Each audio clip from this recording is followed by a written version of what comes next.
Oh. Well, it certainly hasn't worked in the Irish Republic, where the electorate have, they basically said that Gerry Adams and Martin Guinness, well done, lads, we love you, we're doing a great job in the peace process, but don't be coming down here to tell us what to do. That essentially was the lesson, the central message to Sinn Fein from the Irish electorate in the general election of 2007. It was, well done up there in the north, could you stay up there, please? But, Henry, you were pointing out there's a whole generation grown up which the armed struggle is at best ancient history. Well, it is. I mean, I'm glad that's the case. I mean, I've got 3 children, the oldest of which will be 12 soon, and they know nothing of the things that I lived through, and moreover, Anthony lived through on a much more intense basis. And that's a good thing. But one of the other reasons that prompted me to write this book was to sort of set a few truths straight, and to say, look, guys, this is not about you being able to have the same employment rights as a Protestant kid around the corner. It was about much more than that, and what it was about was not realized. You know what, Henry? You and Anthony are setting the record straight from your own points of view, and just as Ed Maloney did with the secret history of the IRA. Do you ever foresee the time of an MI5 or an MI6 agent writing out the strategy of what they used for the 30-year campaign, how they moved certain members of the IRA into certain positions, did the shoot-to-kill policy, imprisoned certain people so other activists within their informer ranks, they could move into positions? Because that is probably one of the pieces of the puzzle that's missing right now. We know a lot about what went on in the IRA end, but we don't know all that much, I think, anyway, from the British intelligence end.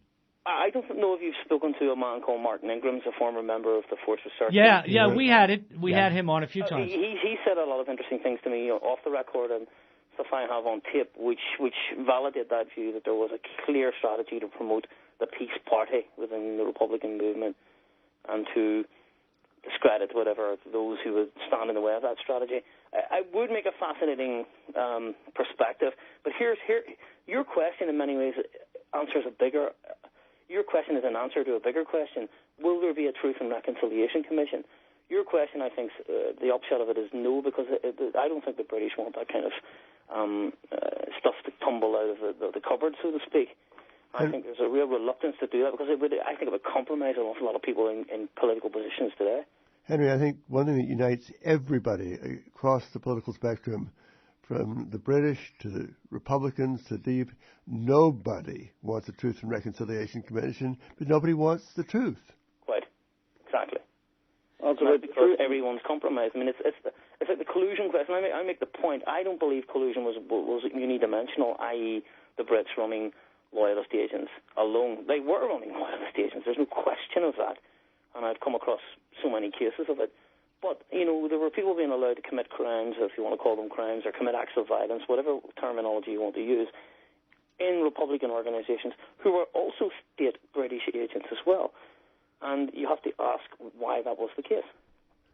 Well, yes, in fact, it's recently come out that Danny Morrison, who you alluded to before, the former director of publicity for the Sinn Fein, who was arrested in an IRA safe house, that agents of the British Secret Service may have been deeply involved in that, including Freddie Scappaticci, who is now revealed to be a British agent, who was then the deputy head of the intelligence division of the IRA. He wasn't alone, Sandy. He was not taken out. They're still not alone. And the point, I support Danny Morrison's quest for the truth here, by the way. I think he's entitled to it. He went to jail because British state agents set him up. But the thing is that I think it's a highly embarrassing episode also for the Republican movement as much as the British. I want to get into another one of the myths that Provisional Sinn Féin puts out, that the border is practically gone, that it doesn't exist. But I know going up this summer, you get a cell phone. It can detect the very second you cross the border. Of course. There's nothing but Union Jacks flying all over the place up north, more than I've ever seen. Also, I have Sirius satellite radio. And yesterday, I was listening to RTE. RTE's on twice a day.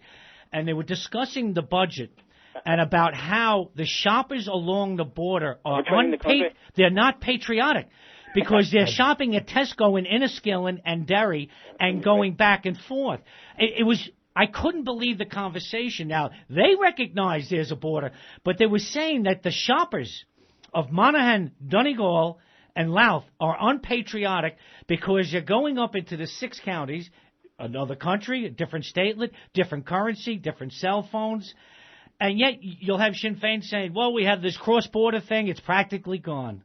Let me just I'm actually going to Newry on Wednesday to do a report for our financial pages about how Newry is benefiting from the economic downturn in the south, okay? Right. Now, Brian Lenihan, the finance minister of Ireland, has actually said on the day of the budget last month that people should stop shopping in another state, okay?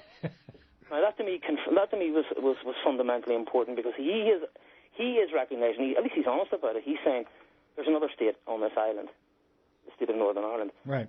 And that's a fact. That's an economic and social fact. And it's something that Sinn Fein and its supporters kind of ignore. They actually benefit from it too. They shop like everyone else. But you know what, Brian? I drive a cab here in New York City. He could have also brought up about the people flying out of Limerick with empty suitcases flying into New York when the dollar wasn't good and filling them up on the weekend from Canal Street, all the knockoffs down there of pocketbooks and jeans and flying back, because that is very unpatriotic. They should have been shopping. Global capitalism, I think, isn't it? And Anthony, you've moved from Belfast down to the south. What's it like? I mean, do you feel like you're living in the same state that you were before? No, absolutely not. I'm living in a state that's by and large and different to what happens in the north. Where do you shop, Anthony? I shop down here. I shop in the south only because I'm a creature of convenience, and it suits me to shop down here. But I suppose, like most people, if I was living near the border that Sinn Fein pretend doesn't exist, I would be exploiting it to shop in the north and get stuff cheaper.